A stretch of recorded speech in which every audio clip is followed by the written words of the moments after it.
Terus kalau goes itu gimana sih cara tetap kan sekarang lagi pandemi. Katanya kalau orang punya penyakit kronis kan bahaya ya. Terus tips-tipsnya untuk tetap bisa sehat sepedahan tapi jantungnya juga tetap sehat tuh gimana? Harus cek ya. Ih, serem juga ya, ada yang sempat serangan jantung. Iya, itu kenapa ada. tuh biasanya? Terus tapi tetap harus pakai masker kan kalau ngegoes? Atau lain nggak kak buat yang punya penyakit jantung atau misalnya yang punya keturunan jantung? Kan harus hati-hati kayak aku nih, aku sebenarnya punya keturunan. Keluarga aku dari mama semuanya meninggal karena jantung, karena serangan jantung.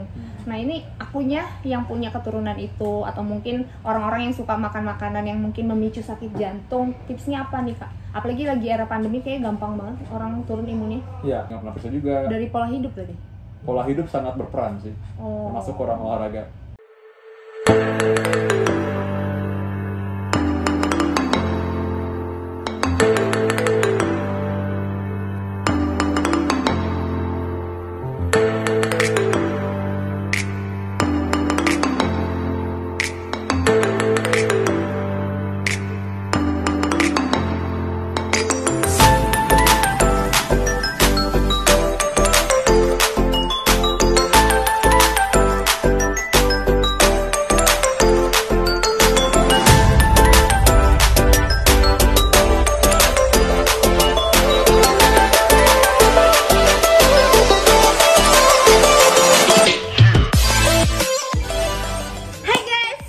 Welcome to Diary of Intan sama Dina. Itu apa sih semprot-semprot apa? Iya, hand sanitizer. Oh, selalu bawa hand sanitizer. Nih, ini aku juga selalu bawa nih kemana-mana. Suka banget. Iya, harus bersih dong. Tadi kan habis sempat masker bentar taruh. Terus ini anaknya nggak terlalu nyengat ya? Iya, jadi kayak cepet kering gitu sih. Aku udah bareng sama, udah tau lah ya semuanya. Dokter Vito. Hai, Intan. Apa sih Dokter Vito Damai apa? Spesialis SPJP, spesialis jantung dan pembuluh darah. Oh, jantung dan pembuluh darah. Dok, kan aku pakai baju olahraga nih. Aku habis goes dari rumah ke studio. Ceritanya pura-puranya di skripnya gitu. Dok, terus kalau goes itu gimana sih cara tetap kan sekarang lagi pandemi. Katanya kalau orang punya penyakit kronis kan bahaya ya. Terus tips-tipsnya untuk tetap bisa sehat sepedahan tapi jantungnya juga tetap sehat tuh gimana? Iya, kadang-kadang orang itu mungkin ketika sepedaan, aku sih turut senang ya. Soalnya sepeda itu menurutku membuat orang tuh bisa menjelajah lebih jauh. Jadi kalau cuma lari doang, mungkin kan mereka bisa ke tempat yang dekat-dekat aja kan. Nah kalau mereka udah jarang keluar-keluar nih sekarang, lalu pas mereka bisa olahraga, mereka kan naik sepeda dan bisa agak jauh tuh perginya. Jadi itu menurutku olahraga yang menyenangkan sekali. Memang beberapa orang yang datang akhirnya ada yang kumat jantungnya, ada yang baru tahu punya penyakit jantung karena pas lagi sepedahan itu dia ada rasa sakit dada, sesek napasnya, ada yang langsung serangan jantung ternyata. Mungkin karena mereka memang nggak pernah check up juga. Jadi ibaratnya nih kalau mobil mereka pakai balapan, tapi mereka tidak pernah periksa mobilnya nih kemampuannya sampai sejauh mana. Nah itu sebenarnya kita harus tahu. Jadi harus rutin juga ya periksa jantung? Sebenarnya usia 20 tahun tuh orang udah harus cek medical check up dan juga termasuk pemeriksaan jantung. Oh, nah terus kalau kondisi sekarang kan lagi pandemi, susah kan mau ke rumah sakit kalau nggak urgent. Ini gimana tipsnya? Ada rumah sakit yang clean, jadi dia green zone, jadi clear hospital dari Kharkov itu ya. Jadi maksudnya dia memang tidak merawat pasien COVID-19 karena mereka punya rumah sakit cabang yang lain. Jadi itu bisa salah satu alternatif sih buat bisa ke sana gitu. Rumah sakit itu memang tidak merawat sehingga mereka pasti pisahkan. Kalau orang yang panas, orang yang sesek, batuk-batuk, mereka pisahkan tuh tempatnya. Jadi di depan udah di screening duluan. Jadi itu relatif aman buat orang bisa medical check up. Dan sekarang bisa reservasi medical check up. Oh, jadi mereka reservasi dulu. Jadi online gitu ya? Iya, mereka biasanya akan dicek juga sih untuk screening. Untuk kalau mereka demam ya nggak boleh datang. Mereka dicek rapid test juga. Terus kalau misalnya udah punya penyakit jantung, kan tapi emang tetap harus olahraga kan? Tipsnya itu misalnya kayak jaraknya tuh seberapa, misalnya kayak rata-rata biasanya berapa, atau misalnya kalau anak-anak muda berapa sih jaraknya berapa? Sebenarnya gitu? sih oke-oke aja sih. Kita kan ada standar kalau misalkan orang mau sepedahan itu kan, maksudnya kadang-kadang mereka misalkan saya maunya sampai KM 0 gitu, mereka mau sampai puncak, sampai Bogor ya. Kalau mereka emang udah biasa nggak masalah. Permasalahannya adalah mereka kadang-kadang itu mungkin nggak tahu batasnya karena mereka tidak pernah olahraga sebelumnya. Jadi akhirnya tiba-tiba karena ikut-ikutan orang, jadi mereka ikut aja gitu. Kalau mestinya mereka tahu diri lah. Kalau misalkan orang lain itu udah sering, jangan ikutin juga. Dia kan punya batas sendiri. Oh, jadi kayak kita juga harus tetap bisa ngukur kemampuan diri juga ya? Iya sih, menurutku gitu. Jadi nggak tiba-tiba kita yang baru goes 2-3 hari mau ngikutin mereka yang udah mungkin lebih dulu 3 bulan gitu kan, lain pasti.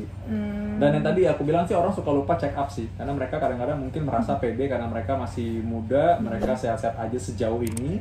Lalu mereka nggak pernah cek kesehatan diri mereka. Sama aku bilang kayak mobil mau dipakai touring, mau dipakai pergi keluar kota, mereka tapi nggak pernah tune up, mereka nggak pernah tahu nih jangan-jangan ada bannya yang kenapa-kenapa gitu, atau mesinnya ada dol gitu, dia punya per, ya gitulah harus check up. Jadi tetap harus cek ya. Ih, serem juga ya, ada yang sempat serangan jantung. Iya, itu kenapa ada. tuh biasanya? Nah itu memang satu aku bilang itu yang itu sih memang dia sudah cukup usia lah ya. Maksudnya memang orang 40-an tahun sekarang udah nggak terlalu jarang serangan jantung tuh. Apalagi itu sudah gitu dia ternyata punya kolesterol tinggi. Nah orangnya sih bilang nggak tahu punya kolesterol tinggi dari mana. Saya bilang emang soalnya mereka nggak pernah cek. Ternyata aku tanya pernah cek nggak? Enggak. Kalau darah tinggi nggak? Loh bukannya atlet nggak bisa darah tinggi? Oh atlet bisa darah tinggi kan, darah tinggi itu bagian dari penuaan juga kadang-kadang.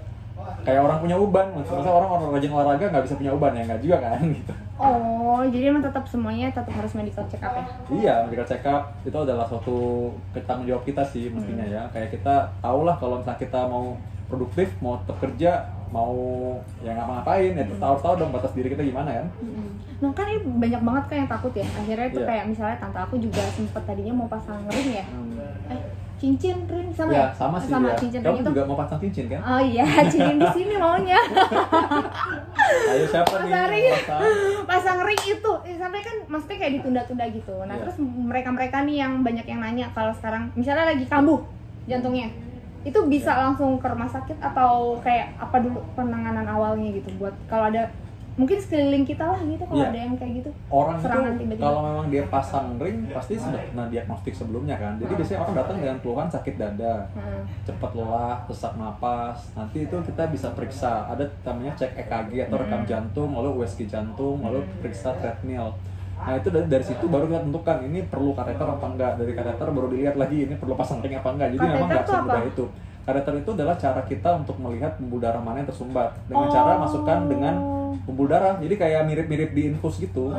Mirip di infus. Nanti baru itu kelihatan nanti. Diteropong lah ceritanya. Oh jadi ini bukan berarti orang yang kalau punya penyakit jantung nggak boleh ngegoes, bisa ya naik sepeda asalkan ketakar juga. Naik sepeda bisa aja.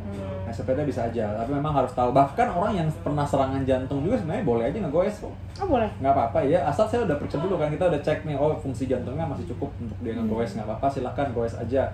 Toh juga kan nggak mungkin dia mau tiba-tiba jadi atlet goes kan. Itu nggak bisa. Iya. Jaraknya terlalu jauh gitu Iya. ya. Terus tapi tetap harus pakai masker kan kalau ngegoes? Iya pakai aja sebenarnya sih nggak apa-apa kok ya. Memang pakai masker itu orang goes kadang-kadang mungkin karena merasa nggak biasa jadi engap gitu. Padahal sebenarnya sih nggak apa-apa juga sih.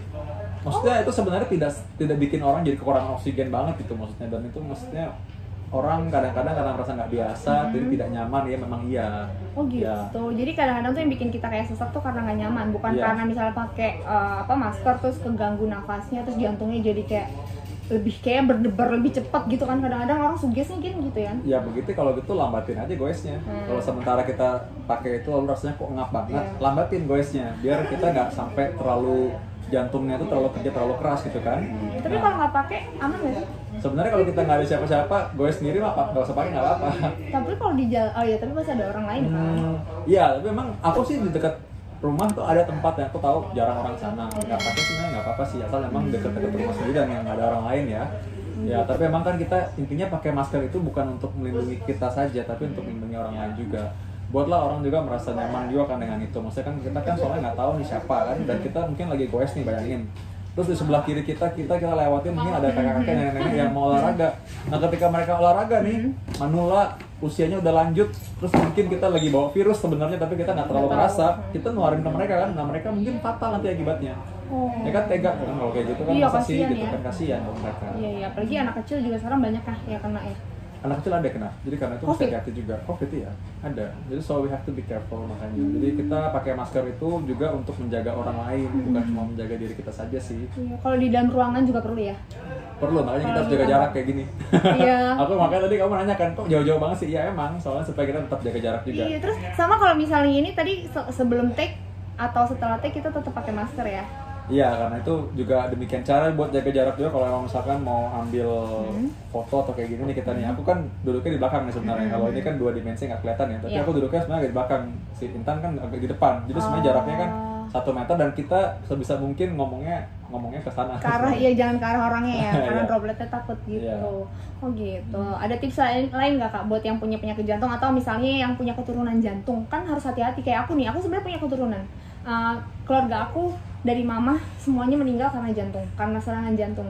Nah ini akunya yang punya keturunan itu, atau mungkin orang-orang yang suka makan makanan yang mungkin memicu sakit jantung, tipsnya apa nih kak? Apalagi lagi era pandemi kayak gampang banget orang turun imunnya. Iya, memang kalau zaman sekarang itu mungkin karena sekarang orang udah mulai kerja kan, sudah gitu banyak sekarang situasi hidup berubah ya, jadi banyak orang pakai webinar, mungkin juga tidur malam juga nggak teratur, akhirnya mungkin imunitas jadi turun. Nah sebenarnya saat seperti ini penting makannya itu banyak yang protein. Protein itu yang membentuk kekebalan tubuh. Jadi bisa dari protein kedelai juga kan, maksudnya bukan dari hewannya tapi juga dari nabati juga bisa.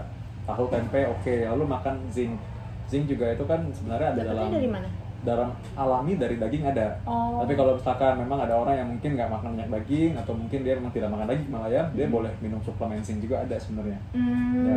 Nah terus kalau makanan atau minuman nih yang kalau bisa dihindari lah sama orang yang punya potensi sakit jantung atau yang lagi sakit jantung apa aja?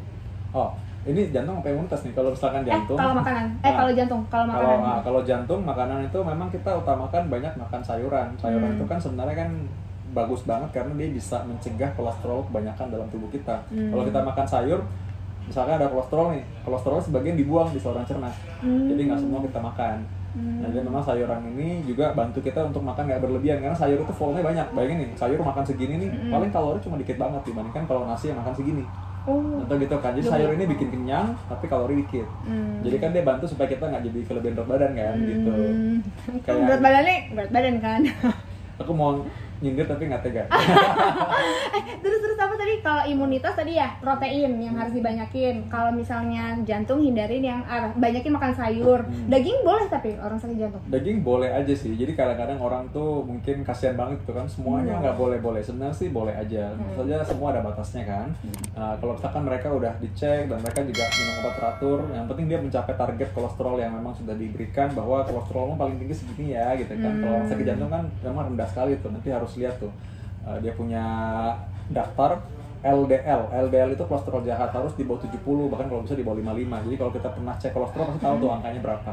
Nah, orang kalau misalkan makan daging sekali-sekali sebenarnya nggak masalah sih, boleh-boleh aja. Tahu batas, tahu diri, tahu porsinya, oke. Ya, terus cara ngelola tuh kenapa bikinnya juga harus tahu ya, kayak jangan santan gitu-gitu ya. Ya, jangan pakai santan yang terlalu banyak.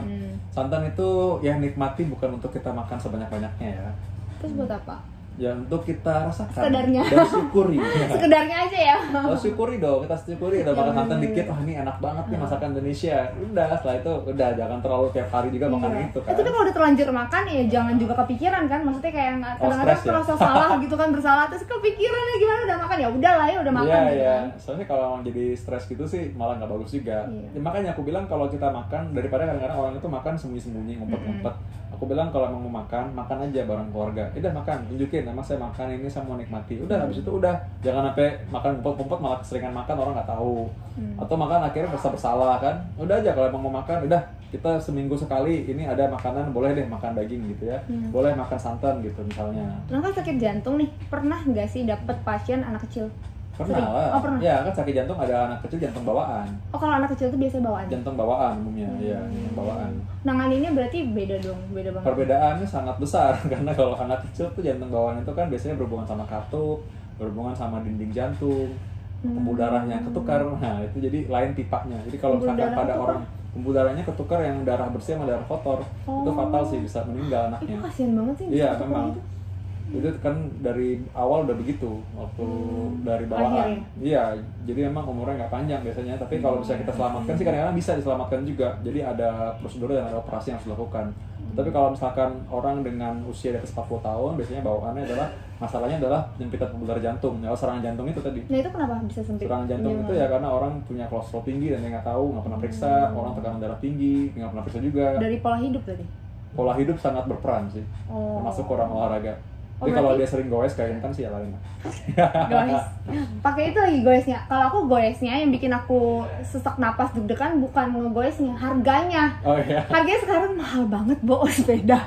Iya, aku juga sebenarnya nggak punya sepeda sih. Soalnya menurutku sih, maksudnya ya menurutku sepeda itu olahraga yang memang aman buat orang yang obesitas, apalagi orang yang punya jantungan juga boleh goesan. Kalau saya pribadi cuma karena pemilihan pribadi aja, aku lebih suka lari sendiri aja. Oh, lari jalan gitu. Nah, itu kalau aku. Tapi sepeda sih oke aja, bagus kok. Berarti tadi kalau untuk jaga jantung supaya sehat, pola hidupnya harus dijaga. Pola hidup sehat tuh apa aja kak?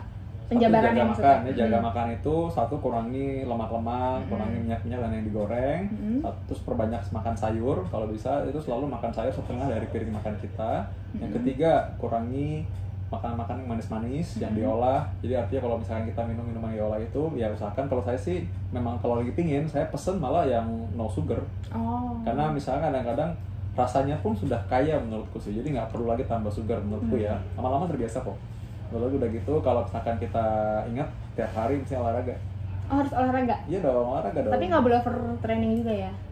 Overtraining sampai sejauh mana sih kita overtraining? Iya, itu makanya kita kan sejauh mana kita tahu kita overtraining kalau kita nggak pernah cek. Nah itu makanya yang paling terakhir dan ketiga yang orang suka lupa adalah check up. Kita harus mengenal diri kita sendiri dong ya. Gimana harus mengenal diri kita sendiri sejauh mana sih kemampuannya, terus udah gitu kita ada masalah apa sih biar cepet ditangani. Jadi makin cepet tahu makin baik. Iya sih, emang ya. Kita harus kenal dulu sama diri kita sendiri. Gimana mau dapat jodoh kalau sama diri sendiri aja nggak kenal. Iya, gimana orang yang mau kenal sama kita? Iya. Nanti kita bahas di UGD ya. Habis ini UGD ya? Iya, habis ini UGD. Oke deh guys, itu saran ya, tips-tips dari dokter jantung yang dokter Vito.